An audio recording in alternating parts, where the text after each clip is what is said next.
Mr. Gill, you are up next here. Gil B, the 4 p.m. Hello. Hello. How you doing? Yeah. Thanks for taking the call. Yeah, where are you playing out of, Gil? I'm at Bay 101. Ah, B101. Okay. Yep.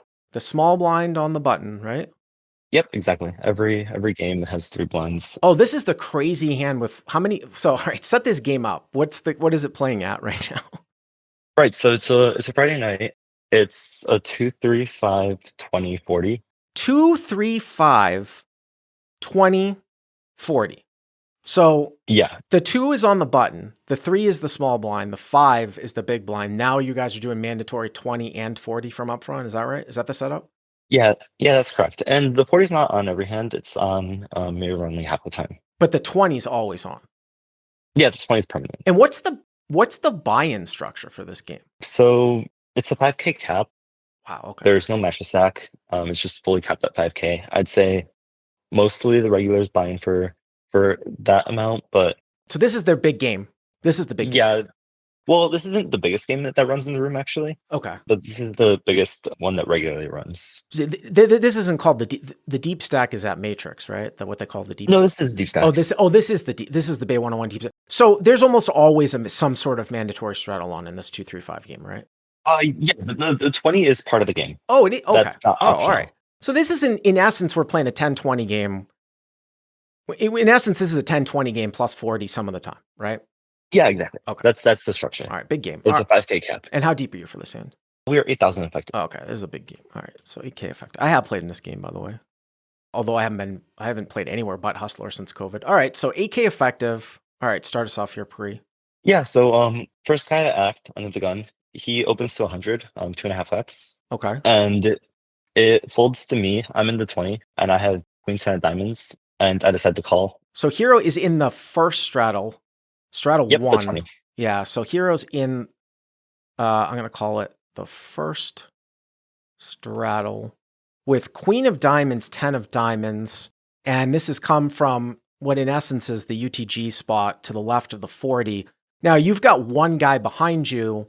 There's a lot of dead money out there. So when he goes 100 and you call, the guy in the 40 is going to be getting a pretty good price here to complete. Did you consider 3-betting here? Yeah, I did consider it. In an unraked structure, I would most likely do more 3-betting, but since this is actually time rake, then you're allowed to have more calls. Generally, since the guy opened 2.5x, then I'm getting a better price in the 20. And then I guess like the last reason why I decided to call as opposed to 3-bet is because the guy in the 40 is like pretty passive. Okay. I don't really expect him to be doing much squeezing. Yeah. Does he complete as well? No, actually he folds. Okay, so the 40 yeah. folds. Okay.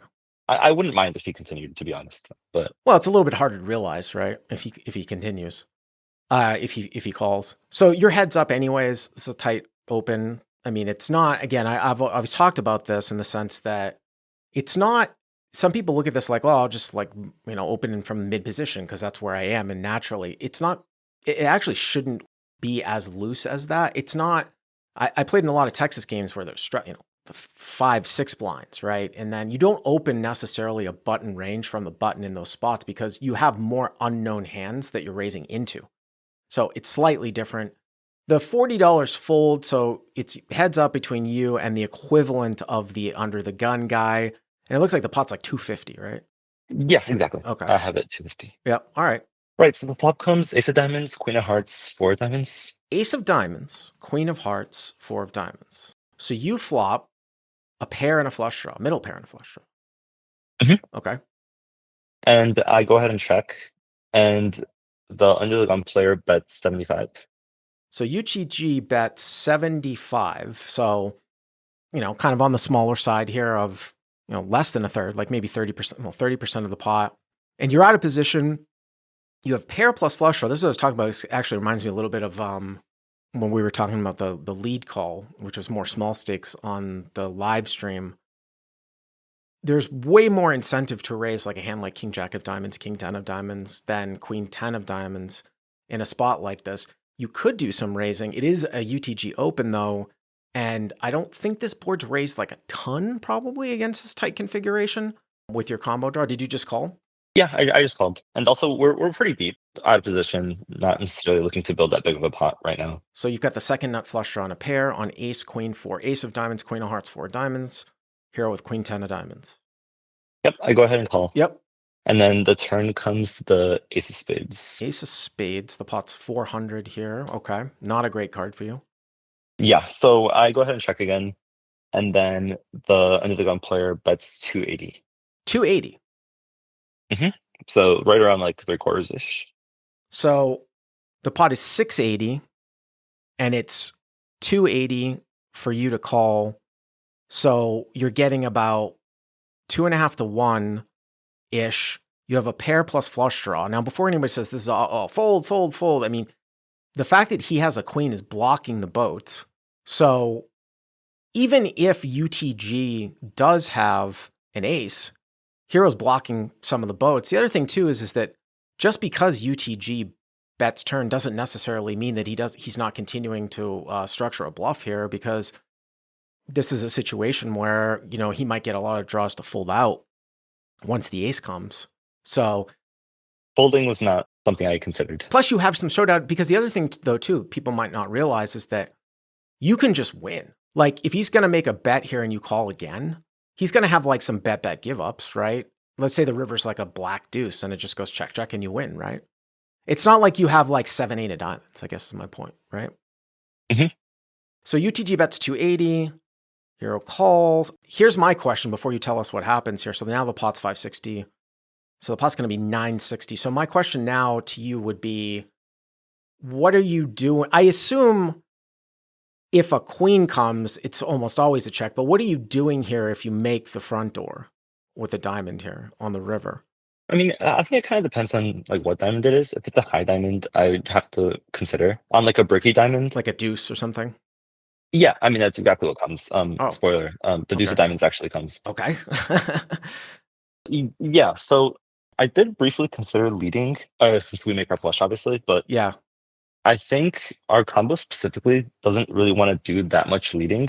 Reason being is, or this is my reasoning, is since we have a queen, we unblock some checkbacks. Like I don't imagine he's gonna bet like king queen or king jack or queen jack. And also having a queen, we unblock the bluffing range. So he's gonna have more air balls like 10-9, hands like that need to bluff the river. So I think if I choose to lead the river, I think I'd rather use like some like king X of diamonds or some other flush that unblocks the queen.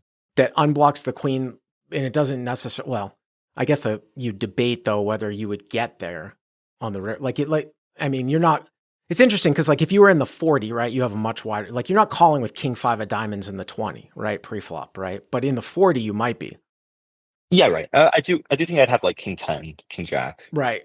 So what you're basically saying is if he's going bet, and then he was going to check it back with a queen, because you have a queen, it's less likely that he has that. So it's less likely he's going to check back. Of course, you have a 10. Usually, like a 10, though, does some blocking of his bluff range, right? A little bit. Yeah, Yeah. definitely true. Yeah. And the other thing, too, is that, it's interesting because in a spot like this against somebody that's a decent player, I'm less likely to be concerned about losing value from like something like ace king checking back as well. I don't know what That's what I was gonna say.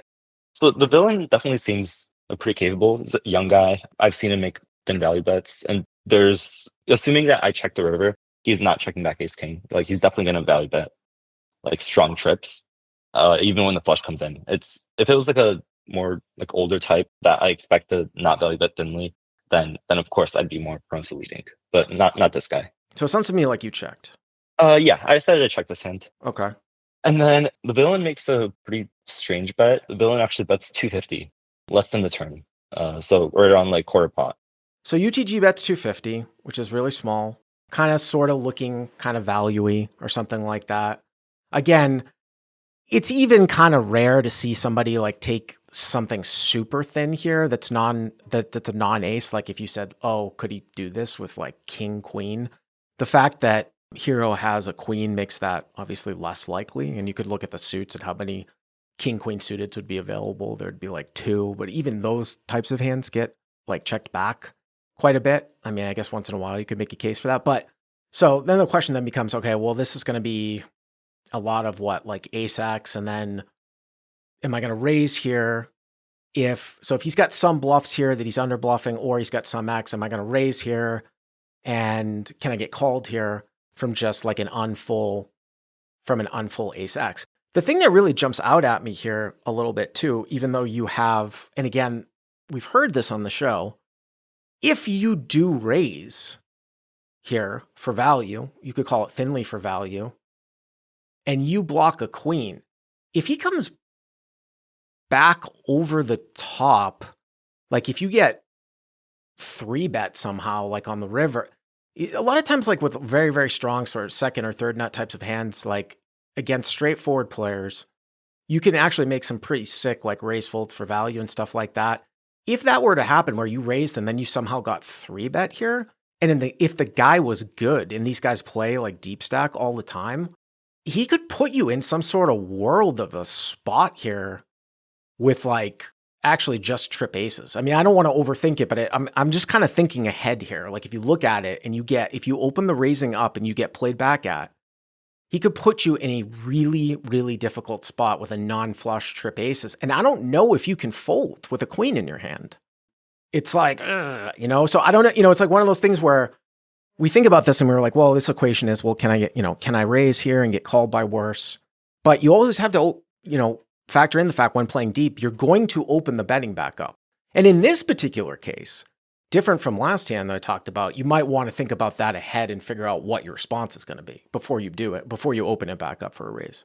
This particular villain, I've never really played with him before. In general, I'm not too concerned about getting, I guess, like 3-bet bluffed by like population. I'm pretty confident raise fold, and I do think that like, even like worse flushes will call. And I know you might have concerns about like, what worse flushes exist given the ace and you having the queen, right? Because then, yeah, exactly. But given that, once again, the game is time raked and the open size is pretty small, I do think that 7-8, 10, 10-9, Jack 8, even Jack 9 can open even from first to act net on the gun position. I don't think that's too crazy. I would open those myself if I was in his spot. So, do you think that you're going to get sometimes raise called by an unfull ace here too? Yeah, definitely. Like ace king with the king of diamonds. Yeah. I think one of the reasons why I'd rather lead the king of diamonds is because maybe like ace king no diamonds can actually check the river back, but ace king with the king of diamonds should definitely bet call. Absolutely. Well, it should bet. It definitely should bet for sure. It should at least bet. Yeah. And then it can consider bluff catching. Not sure how frequently it should bluff catch, but at some frequency it should bluff catch most likely. So you raised. Yeah, I ended up raising. As for sizing, not sure what you think here, but I ended up going 900. I think that that's reasonable. I mean, I don't think you can start going like insane, right? Yeah, I agree. Yeah. And he's getting like, it's like what, 650 to call. So he's getting pretty good pot odds. So he bets 250. Yeah, because the bets, remember, it looks like, it's like a almost a 4x raise, but he bets so small, right, into the pot. So under the gun bets 250, pot's like right around 12. You make it basically 11, or you make it 900 total. So it's like 21, like 650 for him to call, something like that. Yep. Yeah. Exactly. Yeah, I can get on. I mean, at first I thought maybe I would go a little bit smaller, but I forgot how big the pot is in relation to his bet size. Yeah, exactly. So, since it's his pot odds are pretty good here to call, and I really don't think Crypt is folding. So you make it 900, okay. And then the villain actually makes it 3,300. Ooh, there you go. I just knew it. I knew it right off the top. I was just like, so 3-bet the river. So UTG goes to 3,300. So he 3-bets to 3,300. I thought that maybe he ships there. Well, we can talk about that too, about how that might change things. Because obviously, like when he goes to 3,300, you're going to get better pot odds, right? So you're getting, well, at least I keep thinking, at least it's not a jam. At least it's not a jam. I mean, man, that's some pretty good pot odds there. So you're getting what, 5,400, 2,400 to call. So what, 2 to 1? If I'm doing the math wrong, somebody in the chat let me know, but I think that that's right. Sometimes I wash over this when I'm doing it live. So you're getting about 2 to 1 here. So it kind of, I mean, obviously it seems kind of value-y in a spot like this. And if you said that you weren't necessarily concerned with him 3-bet bluffing the river, I mean, it's a check raise on the river, and check raises on the river. I mean, they're not common in live poker. And then to see get 3-bet on the river here too. Yeah, it's a situation where it's definitely not bluffed all that much, but it's still like still getting over 2 to 1. I mean, I thought the guy would jam. And then you would really be in a spot then. Well, I mean, I guess you could do more folding, right? Yeah, definitely. So here I had a question for you is what do you think that like the thinnest hand that this villain's doing this for value? Like for example, like I don't think he takes queens as a three bet on the river. Because I can have ace deuce, I can have ace four. So do you think it's like aces, ace queen, like ace four only? Or what do you think is like a obviously he's not doing this with like a nut flush, Right. but yeah, I was curious what your thoughts were here. So just before I answer that question, the pot is actually 5150, 2400 for you to call. I had said like 54, 55. So 5150, 2400 to call. Yeah, there's no way that the guy can three bet that like king jack of diamonds, right? Yeah, obviously not. So So obviously, what do you think about queens? okay, yeah. So let's take a. So you've got like a, you have the automatic nut hands that get three bet, right? Which would be ace ace, right? Ace queen because it doesn't lose to anything. Then you go down the line and now you've got ace four and ace deuce. So ace four and ace deuce really only lose to ace queen, right? Ace deuce, I suppose, loses to ace four. But then you got the underfolds, which is like queen queen. Now, of course, we know that you have a queen in your hand, so there's only like one combo of that. But I don't. So if I had queen queen and the diamond came at the end and you check raised me, if I bet really small and you check raise me here to 900, it's close. I think it really comes down to the fact that he bet so small. Was I trying, you could make a case where maybe I'm trying to get raised here by a flush by betting so small. So with queen, queen, I'm going to three bet because I'm trying to get called by a flush. So I think it really is a function of, like, put it this way, Gil, if the pot on the river, we move to the river, right? And the pot's 960. If you check to me on this diamond and I bet 800 and you check raise me, no, queen, queen can't be a three bet on the river, right? But when I go 250 and it induces you to raise a flush, maybe you do three bet queen, queen. So I think that's actually the key here, that he bets so small. And the larger he bets, the less he gets to three bet your check raise because your check raise is much stronger, right? Because if he bets 800 at the end, you're just calling, right? Yeah, With queen 10 of diamonds, right? yeah, of course. So it's tricky because of that small bet. But yeah, I think queen queen is close. And then he sort of, I mean, it goes 250 to 900. It's not really, again, it's still less than pot because you're getting 2-1. I wouldn't call it a click back. I mean, it went 250, 900, and then he goes to 33. So he's still like 3.5xing. And if I was trying to induce a flush to check raise for me on the river and I had queen, queen, and I bet 250 and you made it 900, I might just go to like 25 or something like that. I mean, and I know it's kind of small. I mean, you're not going to, I mean, were you consider folding? So what did you do at the end here? I was going to say you're not folding, but then again, if you don't think it's three bet, it's just, you're getting these pot odds. It's just a lot easier of a spot than if you were to three bet jam on the river. Yeah, definitely. So, I mean, even with these pot odds, like, do you think that this spot is like ever bluffed?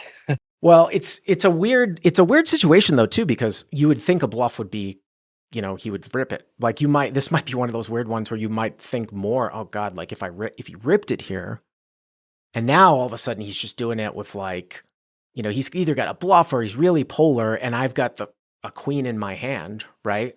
So it's either ace, and then why would somebody rip ace ace here? That's the other thing too. You can talk about it being like really polar. Like if you check raise river, he three bet rips. If he's got ace ace, right? You can't have aces full. You don't have pocket queens. So what's your strongest hand that you can have? Like pocket fours? And, as played, it's like, so then it's like, well, what is he doing this with then? Because it's not ace ace, and there's only so many combos of ace queen because you have a queen in your hand. So it might be a situation where it would have looked even more bizarre if he had jammed here. Three bet to the check raise here, 2,400 for 5,150.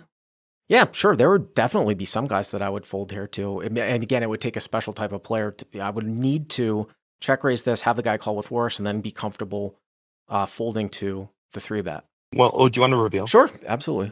Yeah, so I tanked for a pretty long time, but just like did not think that population was finding enough bluffs here, even to justify the pot odds. And I ended up folding. Did you see what he had? Dylan showed one card. He showed the Jack of Spades. What? Oh no. Yeah. Wow. So I mean, maybe you were asking me about. So I mean, he showed the jack of spades. So that should be ace jack, I guess, as a bluff. Maybe you were asking me that question because like he tried to do something weird with like queen jack representing pocket queens. Is that why you asked me that? No. The villain certainly. I mean, the villain said he had ace jack. Yeah. It's for sure he had ace jack. Using like a thin value bet in the river, trying to get called by like worse trips, plus like maybe some like queen that just snaps it off because of the tiny size. And Yeah. then once he gets raised, then he puts in a 3-bet, blocking the boots. Yeah. Wow. No, but let me ask you this question to wrap this call up. Would you have thought any differently if he had jammed at the end as opposed to going 3,300? Honestly, I don't know if there is hands that jam because the jam is Right. the huge. Right. And it's so ridiculous, right? Yeah. Yeah, right. And that I don't think that. Well, that's why I was bringing it up though. You know, it's so funny that you say that when I talk about, I said like the bet pacing thing, which is what I say is like the most reliable, like live tell, which is speed. Right. We have logically deduced that there really shouldn't be any like jams here. So what if he did jam? Does that mean that it's more of a bluff? Because when you run that shit down, it's like, it's so strange, right? Yeah. It's yeah. I'm not sure what I would do facing jam. Didn't really consider that, Yeah. but It's an interesting one. I appreciate the call. Thank you very much, Gil.